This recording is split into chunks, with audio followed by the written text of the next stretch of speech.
We welcome you to the year of 2024. Every year we give a New Year's message, or a message for the year actually, of how we see people working with themselves throughout the coming year and how they can come to more of an understanding of themselves and how they can develop if they want to, or resolve situations, or experience, or explore themselves so that they can have more knowledge of themselves and they can go out into the world and be more themselves. So this year we are looking at, yes, what has gone on in the past several years now, which has been a lot of change, a lot of personal change for people, not just human change, national change, international change, global change, but change for the individual and for groups of individuals.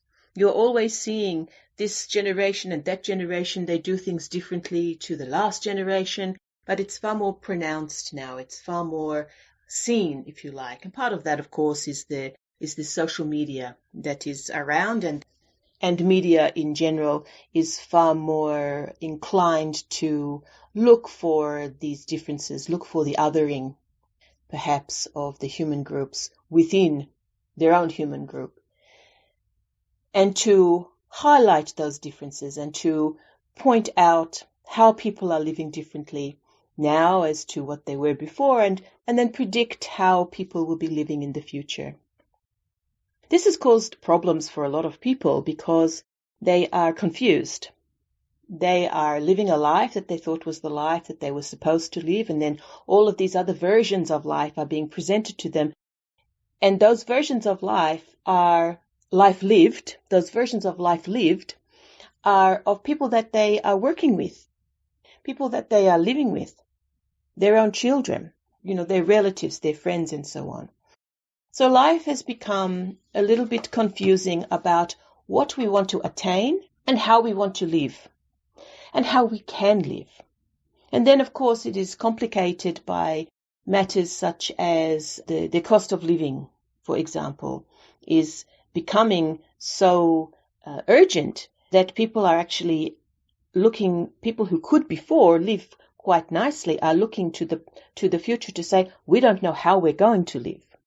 So whilst the past few years there has been a lot of change and a lot of development into different directions, this year we see actually as a real year of change.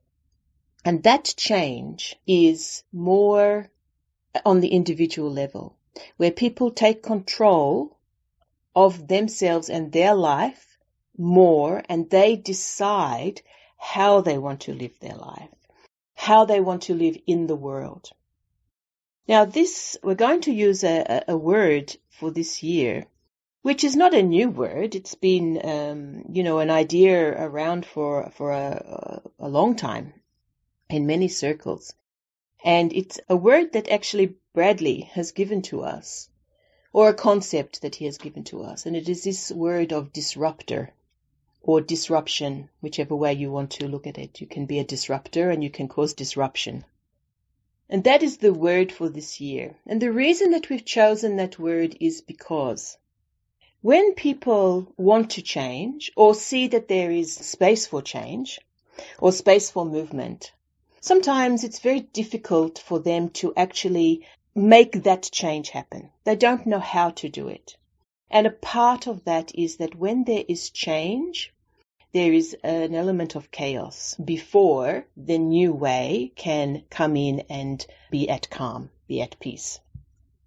Or people can be at peace with the change. So the other word for chaos we can say is disruption. And what we are urging people to be this year is a disruptor in your own life.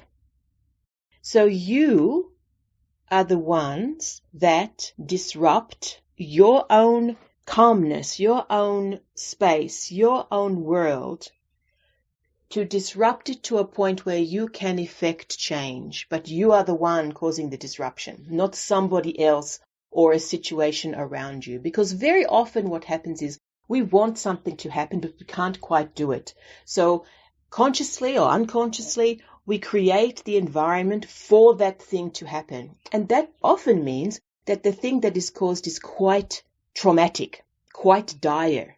But it doesn't have to be like that. You have created that space, but you've done it in this way because you couldn't actually make the plunge yourself to disrupt enough, consciously, meaningfully, purposefully, to make the change. So we're asking you or suggesting to you that you really look into this disrupting energy that you create consciously for yourself to move yourself in the direction that you want to go. And that direction might be sideways. It doesn't have to be forward. It might be backwards because you have to go backwards to come forwards. So the direction is not necessarily, it's not about making change to move forward. It's making change as you want it. Now, the important thing of this, of course, is to know what change you want to be.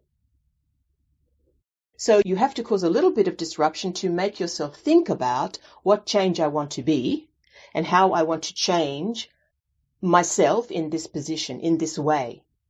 Because you're not changing the situation. You're not changing the people around you. You're changing yourself. That's very important to understand. Changing yourself. So you have to disrupt a little bit to understand what it is you really want.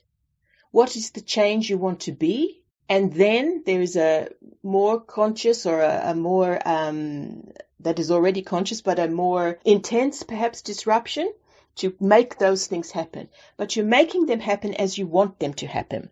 Not as by chance. Not as you create such an environment that all of this chaos occurs because you're doing it because you're not completely conscious of it, that you're creating all this chaos around you and then something happens. But that something isn't necessarily what you have designed. You just have to deal with that then. So we are talking about change by design. You design. You make the change by causing yourself internally to have this disruption to make the movement occur.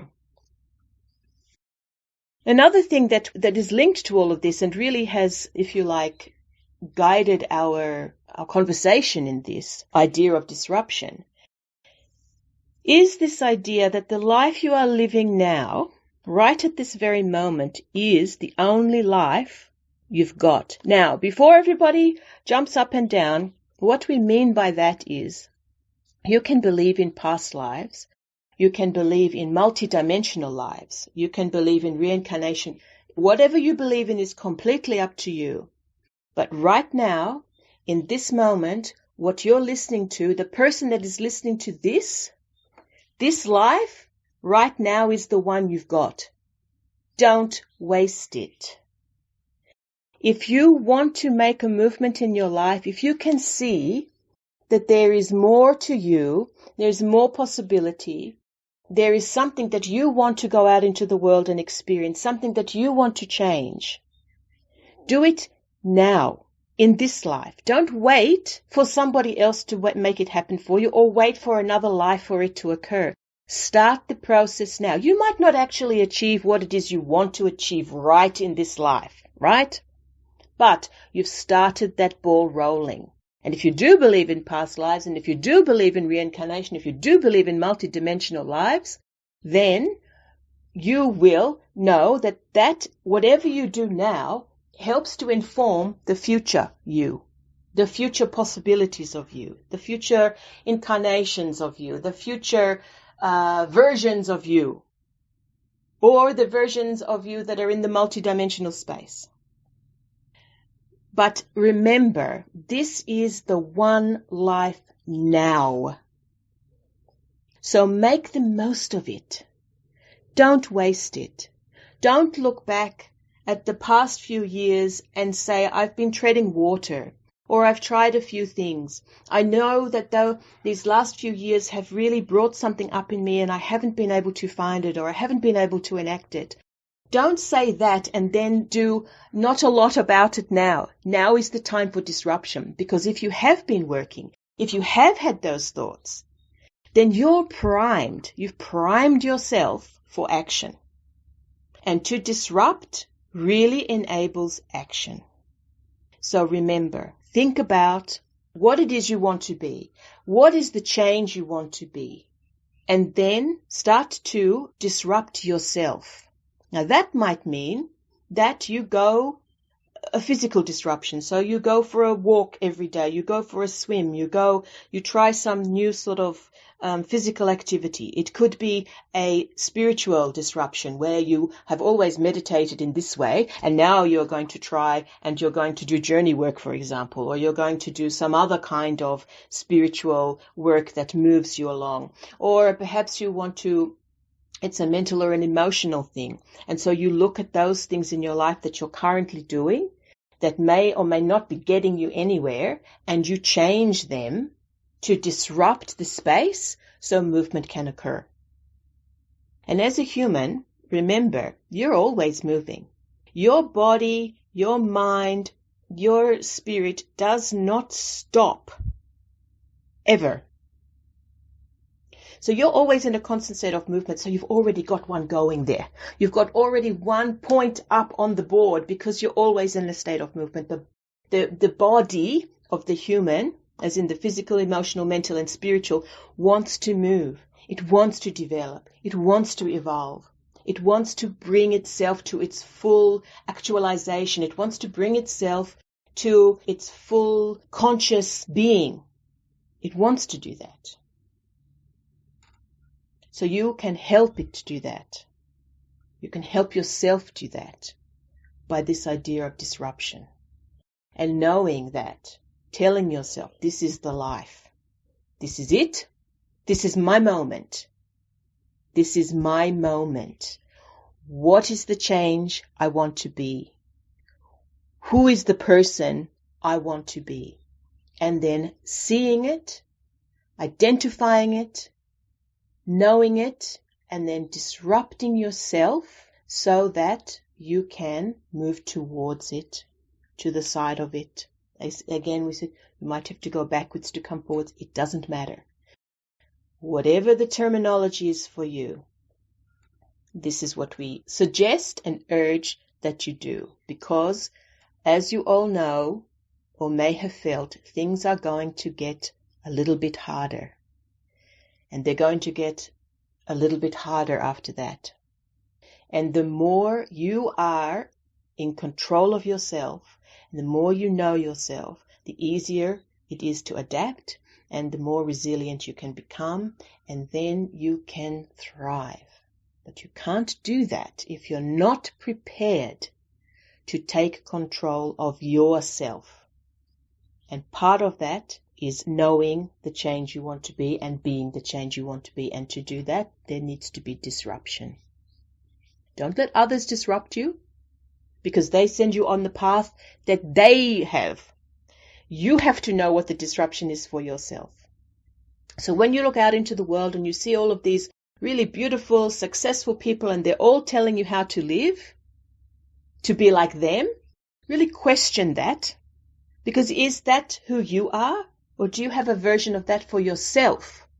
Because that's the version you want. You don't want their version. Emulating somebody else's life or somebody else's personality or somebody else in totality is not, and we repeat, not going to provide you with long-term meaningfulness or purposefulness in your life. It is not going to provide you with long-term self-consciousness. So, we wish you a very, very productive, wonderful, exploratory 2024, and we hope you can build the strength within yourself to see and to do. Many blessings to you all. Thank you.